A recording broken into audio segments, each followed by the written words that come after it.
Nancy Guthrie went missing. The Arizona sheriff leading the search is coming under fire from some of his peers in law enforcement. The deputies union that represents the Pima County Sheriff's Department voted no confidence in Chris Nanos this week. And according to the union, nearly half of the deputies under his charge want him to resign. Senior national correspondent Brian Inton has been following the Guthrie search from day one. Joins us live. So, Brian, what does this pressure on Nanos mean for the investigation? Yeah, I mean, look, this no confidence vote is really interesting, Nicole. I mean, you said it. Actually, every single deputy in the union, which is 300 deputies, voted that they do not have confidence in the sheriff right now. There's issues that go back years, but, the Nancy Guthrie investigation also comes into play. There are allegations that mistakes were made, that he cleared the crime scene too soon, and also that he didn't call in the FBI soon enough. Look, he says he did not make any mistakes. He stands by all of the decisions that he's made. Meanwhile, Savannah Guthrie has now given her first interview to the Today Show, which is no surprise. That's obviously where she works, into Hoda, which is one of her best friends, and is opening up about what she has gone through. And it's just heart-wrenching, Nicole. I mean, to listen to this, she talks about waking up in the middle of the night thinking about her mom being. The desert does not forgive, and it certainly does not forget. On the morning of February 1st, 2026, the sun rose over the Santa Catalina Mountains, casting long, jagged shadows across the high desert luxury of Tucson, Arizona. In the affluent enclave of the foothills, the air was crisp, the silence absolute. It was a Sunday, a day of routine and ritual. For 84-year-old Nancy Guthrie, that ritual was a digital one, a live-streamed church service she never missed. It was her connection to her faith, a steady anchor in her quiet, independent life. But as the opening hymn began to play through computer speakers across the state, Nancy's screen remained dark. By 11:56 a.m., the silence had become heavy. It was a weight that pulled her family toward her doorstep, driven by a growing, gnawing intuition that something had shifted in the desert air. When they pulled into the driveway of her quiet, manicured property, they found a scene that looked perfectly normal, yet felt fundamentally wrong. Her car sat in its usual spot. Her purse and phone were resting inside, exactly where they should be. But the back doors, heavy glass sliders that should have been locked tight against the desert chill, were standing wide open, propped, waiting. Nancy Guthrie was gone. In the 69 days that followed, the world would learn that what happened in the dark of that February night was not a random act of wandering or a tragic medical episode. It was a calculated, cold-blooded mission. But before we can look at the shadows, we have to look at the people tasked with standing in the light, and how that light flickered and failed when it was needed most. Before we dive into the three threads that define this mystery, the sheriff, the family, and the man in the desert, hit the like button and subscribe to True Crime Threads. We are committed to the precision and the human gravity this case deserves. If you've been following Nancy's story, share this video. The details we are about to uncover are the ones the 24-hour news cycle dropped weeks ago. Now let's begin with the detail that made every subsequent failure possible. Not the kidnapper, not the motive. The vacuum. In criminal profiling, there is a concept known as the golden hour, that critical, fleeting window immediately following a disappearance where evidence is fresh, scent trails are hot, and the fog of war has yet to settle. In the case of Nancy Guthrie, the Pima County Sheriff's Department didn't just lose the hour, they lost the entire day. Despite the propped-open doors, despite the chilling absence of an elderly woman's essential belongings, and despite a singular, terrifying drop of blood found at the entrance, which would later be confirmed as Nancy's, the authorities did not treat the home as a crime scene. For the first 24 hours, the official narrative was one of a missing person. This distinction changed everything. Search dogs wandered through the halls, their paws crossing paths with a predator's footprints. Drones hovered over the brush. Dozens of boots, deputies, volunteers, neighbors, stomped through the very rooms where a kidnapper had stood just hours before. While the family agonized, the forensic record was being systematically, albeit accidentally, erased. Every fingerprint smudged by a searcher, and every fiber moved by a well-meaning deputy was a gift to the person who took her. By the time the case was reclassified as a criminal kidnapping on February 2nd, the window was already closing. The desert wind had begun to blow over the tracks.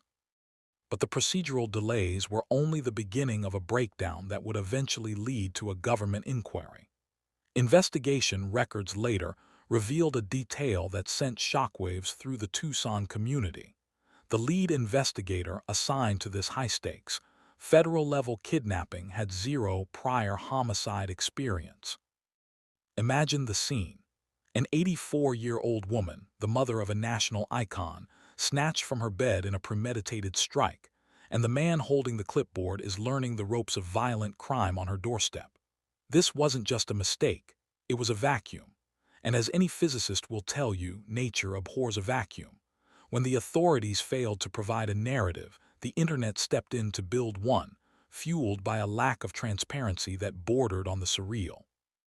The sheriff's department initially told the public there was no video footage because Nancy's doorbell subscription had lapsed. They looked at the hardware and saw a dead end.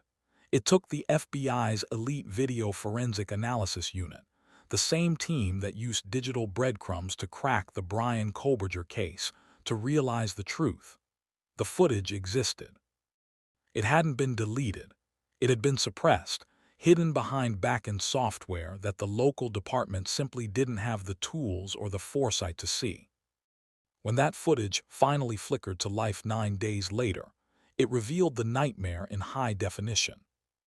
A figure, 5'9", masked in a dark balaclava, average build. He didn't stumble into the yard. He moved with the predatory grace of someone who had practiced the route. He knew exactly where the Nest camera was. He reached out a gloved hand, trying to shroud the lens, and when that failed, he ripped a plant from the desert soil and shoved it into the camera's field of vision. On his chest, a front-holstered firearm. On his back, a black Ozark Trail hiker pack. He wasn't a drifter, he was a professional. And as the FBI analyzed the digital crumbs left behind, they discovered something even more haunting. This didn't start on February 1st. The electronic shadows show that someone, likely this same masked figure, had been surveilling Nancy's home as early as January 11th. For 3 weeks, while Nancy Guthrie drank her tea, tended her garden, and watched her church services, a predator was standing in the darkness, timing her movements, testing her locks, and waiting for the moon to wane. The question isn't just who was under that mask. The question is, how did he know exactly when to strike, and did he have help from the inside? To understand the shadow that fell over Nancy Guthrie's family, you have to look at the night of January 31st. It was a Saturday. The air in Tucson was crisp, and inside the home of Annie Guthrie and her husband, Tommaso, the atmosphere was warm. Nancy had arrived at 5:32 p.m. for dinner, a typical family evening of shared food and conversation. There was no sign of the masked figure who, according to digital forensics, may have already been positioned in the brush near her home. There was only a mother and her daughter, caught in the final hours of a normalcy they would never reclaim. At 9:48 p.m., Tommaso got into his Honda CR-V to drive Nancy home. It is a short trip, a routine path through the winding roads of the foothills. He pulled into her driveway. He waited. He watched as she stepped inside, and the heavy garage door groaned shut at precisely 9:50 p.m. In that moment, Tommaso became the last person to see Nancy Guthrie alive. In any investigation of this magnitude, the last person to see is a title that carries a heavy, often unfair, burden. It is a data point that law enforcement cannot ignore, and it is a detail that the internet, acting as a digital jury, refuses to let sleep. When the sun rose the next morning and the church livestream went unattended, the panic began. Annie and Tommaso were among the first to arrive at the house. They didn't wait for a perimeter. They didn't wait for a detective. They walked into the silence of a home that felt hollowed out. It was in those first panic minutes that the second thread began to tighten. Before the Pima County Sheriff's Department had even processed the drop of blood at the door, before the FBI had been notified, Annie Guthrie spoke to the world. She didn't call it a disappearance. She didn't call it a medical emergency. She called it a kidnapping. To a grieving daughter, the sight of a propped-open door and a missing mother is a visceral, undeniable truth. But to the watchers online, her certainty was suspicious. How did she know? Why was she so sure it was a crime before the police said so? Then came the car. Within days, the Pima County Sheriff's Department seized Tommaso's Honda CR-V. They held it for an extended period, subjecting the interior to the cold light of forensic analysis. In a vacuum of information, the seizure of a vehicle is often seen by the public as a prelude to an arrest. For weeks, the car sat in a police lot while the internet dissected Tommaso's life. They found the luminol. Reports leaked that investigators had sprayed the glowing blue chemical around the Nancy Guthrie residence, searching for the invisible spray of blood that only chemistry can find. They found the 2-minute gap, a sliver of time in the morning timeline that didn't perfectly align with the digital footprints. On paper, if you look only at the highlights, it looks like a mounting case. But true crime is rarely found in the highlights. It is found in the margins. The margins tell a different story. They tell of a son-in-law who passed a polygraph with flying colors, according to former SWAT leaders. They tell of a daughter who was cleared by the sheriff himself in a public statement that called the accusations against the family cruel. And most importantly, there is the data from Nancy's own body. Nancy wore a pacemaker, a mechanical heart that kept its own meticulous ledger. At 2:28 a.m., while Tommaso was miles away in his own bed, the pacemaker's app disconnected from Nancy's phone. It is a digital scream in the middle of the night. It tells us that at 2:28 a.m., Nancy was being moved. She was being separated from her life. That 4-hour window between the time Tommaso dropped her off and the time her heart moved away from her phone is a chasm that no theory has been able to bridge. Yet, as the family sat in the crosshairs of public suspicion, a third name surfaced. A man who didn't live in the house, but who shared a past with the man who drove the car. A man named Dominic Evans.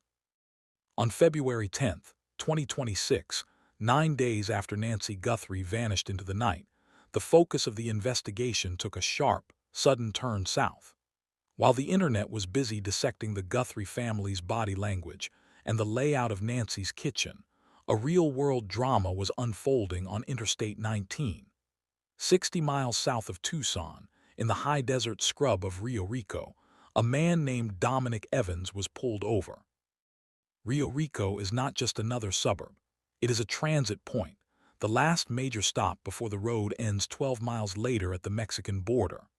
Dominic Evans wasn't just another driver. He was 48 years old, a drummer in a local Tucson rock band called Early Black. And it was here, in this corridor between the foothills and the international line, that the Pima County Sheriff's Department and federal agents executed a series of high-stakes search warrants.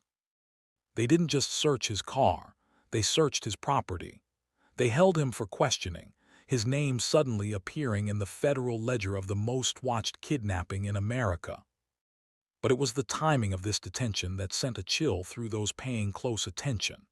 Dominic Evans was intercepted on February 10th, the exact same calendar day that the FBI finally released the Nest doorbell footage of the masked kidnapper to the public. Was it a coincidence? Or did the digital recovery of that footage, the image of the man in the Ozark Trail backpack, provide the very lead that put officers on Evans's tail in Rio Rico that morning? The authorities have never said. They have allowed the two events to sit side by side in the timeline, a silent convergence that has never been explained. Then the connection surfaced. Dominic Evans wasn't a stranger to the Guthrie circle. He had played in Early Black alongside a fellow musician, Tommaso. Suddenly, the vacuum of the investigation was filled with a terrifying new architecture. Two men, connected by years of shared history in the Tucson music scene. One, the last person to see Nancy Guthrie alive. The other, intercepted on a road to the border on the very day the kidnapper's mask was shown to the world. The internet went into a frenzy. They looked for the backpack. They looked for the height, 5'9", average build. They looked for a motive that could bridge the gap between a family dinner and a desert extraction. But then, as quickly as the thread had tightened, it snapped. On February 11th, less than 24 hours after he was detained, Dominic Evans was released. No charges, no handcuffs. Sheriff Chris Nanos issued a statement that was as brief as it was definitive. Evans had been determined not to be involved. But not involved is a broad term in a federal kidnapping case. Does it mean he had no knowledge? Or does it mean that, like the gloves found on the road and the DNA that led to a restaurant worker, another promising lead had simply evaporated into the Arizona heat? The search warrant that put agents on Evans's property required probable cause. A judge had to sign off on the belief that evidence of a crime would be found there. Something specific led them to Rio Rico. Something articulable put them in that drummer's driveway. Whatever that something was, it remained sealed in a federal vault. We are left with three threads that refuse to weave together. A sheriff's department that tripped over its own feet in the opening hours, a family cleared by the cold, hard data of a pacemaker, and a man in the desert, connected by a band and a highway, who walked away a free man. The vacuum remains. And somewhere in the 70 days of silence since, the man in the Ozark Trail backpack is still out there. The reality of the investigation into Nancy Guthrie's disappearance is a landscape of conflicting truths. Every thread we have unraveled, from the institutional failures to the family dinner and the detention of a local musician, has been built under the intense pressure of a public demanding a villain. But when the noise of the digital sleuths is stripped away, we are left with the cold, hard pushback of forensic reality. The evidence that clears the family isn't just found in a sheriff's press release. It is etched into Nancy's own body. The pacemaker, 2:28 a.m. That timestamp is more than a data point. It is a final mechanical testimony. It tells us that while Tommaso was in his own bed miles away, Nancy was being moved. It tells us that for over 4 hours after she was dropped off, she was alive, alone, and inside the safety of her home. It is a 4-hour wall of silence that no inside job theory has ever been able to climb. Then there is the figure captured on the recovered footage. The FBI's video forensic analysis unit didn't just find a man in a mask. They found a pattern of predatory behavior. This suspect was spotted at Nancy's door as early as mid-January, sometimes without the Ozark Trail backpack. He wasn't a guest or a relative. He was a shadow that had been haunting the perimeter of her life for 3 weeks. He was a professional who knew how to disable a camera, how to stage a scene, and how to vanish into the desert scrub without a trace. As for Dominic Evans, the Rio Rico thread proved to be the most tragic for those who weren't even involved. The man who shared a band with Tommaso, the elementary school teacher whose name was dragged through the digital mud, turned out to be a victim of a different kind. The search of his property turned up nothing. The connection was purely social, and the timing of his traffic stop was a cruel coincidence of geography. The vacuum of this investigation was filled not with truth, but with the casualties of public speculation. So where does that leave us 70 days later? It leaves us with a $1 million reward. It leaves us with a family in an hour of desperation, pleading with a shadow that has yet to speak. And it leaves us with the only piece of evidence that has never lied, the man in the black backpack. He is 5'9". He is wearing a balaclava. He carries a 25-liter hiker pack sold exclusively at Walmart. And he is the only person who knows where Nancy Guthrie is tonight. In a world where every move is tracked by satellites and medical implants, the greatest mystery remains how a human being can simply disappear from her own front porch. The story of Nancy Guthrie is more than a collection of forensic failures and desert searches. It is a story about the fragile piece of a home shattered in the dead of night. As we look back over the 70 days of silence, we have to confront the heavy reality of the people left behind. For Savannah, Annie, and the rest of the Guthrie family, This has been a marathon of grief played out on a national stage. They have had to navigate the impossible, mourning a woman who is not yet confirmed gone, while defending their own names against a digital vacuum that demanded a villain. We must remember that before she was a headline, Nancy Guthrie was a mother, a friend, and a steady presence in her community. She was a woman who didn't miss her Sunday service. She was a woman whose life was defined by routine and love, not by the violence of a masked stranger or the cold mechanics of a pacemaker app. The institutional fallout from this investigation is far from over. The Pima County Board of Supervisors continues its inquiry into the Sheriff's Department, and the community of Tucson remains on edge, wondering if the same shadow that stood on Nancy's porch is still walking their streets. The reward, now totaling over $1 million, stands as a massive, silent testament to the desperation for a single, verifiable truth. But as the days turn into months, the most haunting reflection isn't about the police or the suspects. It's about the vulnerability we all share. It is about how a life built over 84 years can be interrupted in a matter of minutes by someone who had been watching from the brush since January 11th. The figure in the black backpack, the man who stood in the dark, who ripped the plant from the soil, who forced his way across a threshold that should have been safe. He represents the ultimate failure of our sense of security.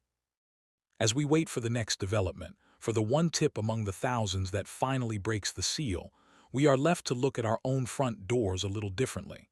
We are left to wonder if justice is a guaranteed outcome or a fragile hope that depends on the right person being in the right room at the right time. Nancy Guthrie is still missing. The man in the balaclava is still unidentified. And the desert, vast and indifferent, keeps its secrets. We are now 70 days into the silence. 70 days since an 84-year-old woman vanished from a home that should have been her sanctuary. And as the dust settles over the Catalina foothills, we are forced to look at the competing realities that have come to define this case. On one side, you have the Guthrie family, a daughter, Savannah, speaking to the nation through tears, fearing that her own fame made her mother a target. A high-profile family living under the crushing weight of a $1.1 million reward that remains unclaimed. On the other side, you have Sheriff Chris Nanos and the Pima County Sheriff's Department.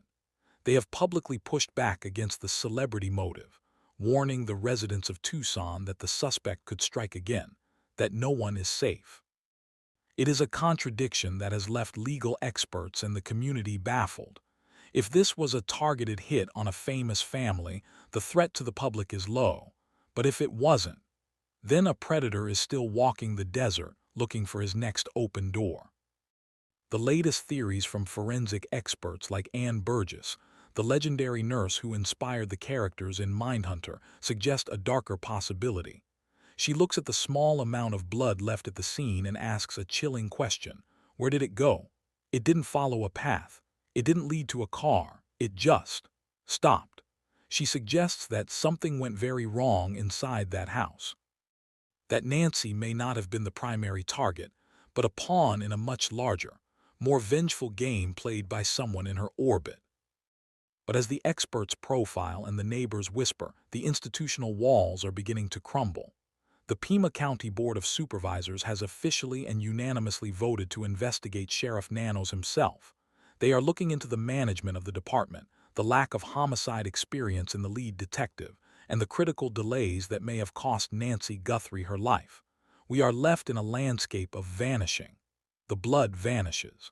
The suspect vanishes. The truth vanishes. And yet, every night at 1:47 a.m., the moment the camera was first cut, the memory of that masked figure in the Ozark Trail backpack returns. He is the only one who knows if Nancy was taken for ransom, for revenge, or for a reason so senseless we can't even imagine it. As we reach day 70, the question isn't just where is Nancy Guthrie?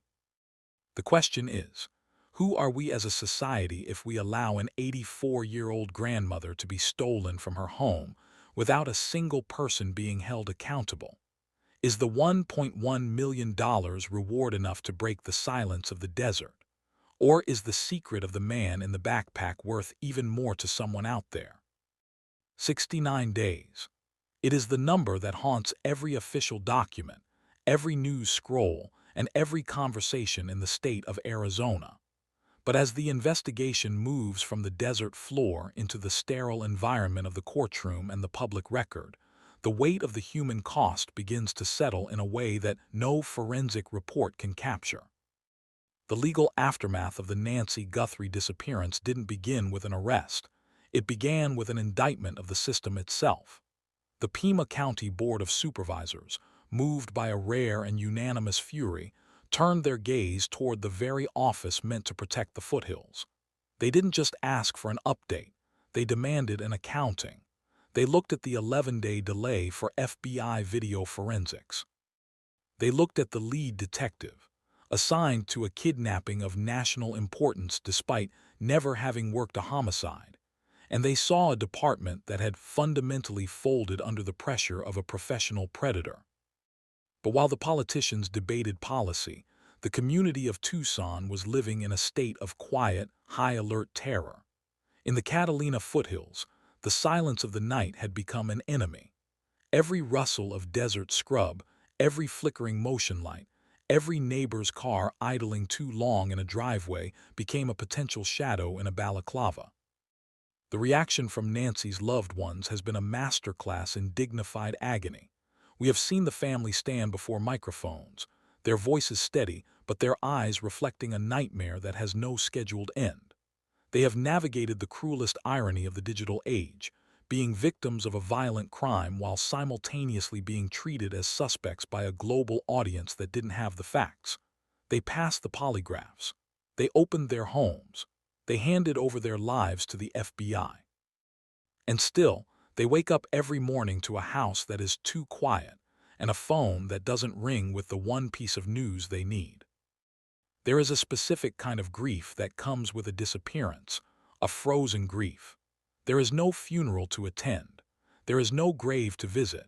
There is only the $1.1 million reward sitting in a stagnant account, a massive sum of money that has somehow failed to buy a single honest lead. As we look at the wreckage of this investigation, we have to face the most haunting reflection of all. We like to believe that justice is an inevitability, that if a crime is loud enough and the victims are prominent enough, the truth will eventually be forced into the light. But the case of Nancy Guthrie challenges that comfort. It tells us that a person can be surveilled for 3 weeks, snatched in the dead of night, and moved across a landscape of cameras and sensors without leaving more than a few drops of blood and a disconnected pacemaker app behind. It tells us that the vacuum created by an underprepared sheriff's department can be so vast that even the FBI's elite forensic units struggle to fill it. So we are left with the image of the man in the black Ozark Trail backpack. He is the ghost in the machine. He represents the terrifying reality that in 2026, with all our technology and all our connectivity, someone can still choose to step out of the shadows, take what they want, and step back into the dark. Was this a crime of proximity, or was Nancy Guthrie targeted because of a connection we have yet to even name? The reward is still active. The FBI is still waiting. And Nancy's family is still looking at the door, hoping that the next person to walk through it isn't a shadow, but the woman they lost 70 days ago. The investigation into Nancy Guthrie's disappearance has become a mirror, reflecting the fragility of our modern world. We live in an age of total surveillance, where our hearts are monitored by apps and our front doors are guarded by satellites. And yet, in the space of a few hours, a life can be erased. A vacuum can open, and a grandmother can be taken into the desert without leaving a single actionable trace of her whereabouts. Nancy Guthrie deserves more than a file number. She deserves more than the 70 days of silence she has been given. Her family deserves a truth that doesn't come with an asterisk or a counter-evidence section. As the sun sets over the Arizona basin tonight, the $1.1 million reward remains unclaimed. The FBI tip line remains open. And somewhere, the man in the balaclava is still out there, perhaps watching the very coverage his actions created. The desert is vast, it is ancient, and it is very good at keeping secrets, but secrets have a way of rotting from the inside out. Eventually, someone talks. Eventually, a piece of evidence that was missed in the golden hour resurfaces. Eventually, the vacuum is filled. But until that day comes, we are left with the most uncomfortable question of all. In a world where we are always being watched, how did the one person who mattered most simply disappear? Was Nancy Guthrie the victim of a professional hit, or was she the target of a long-term obsession that the world is only beginning to understand? Drop your thoughts in the comments below. Let's keep Nancy's name in the conversation, because silence is the kidnapper's greatest ally. If you believe that every victim deserves this level of scrutiny and that no case should be allowed to go cold without a fight, hit the like button.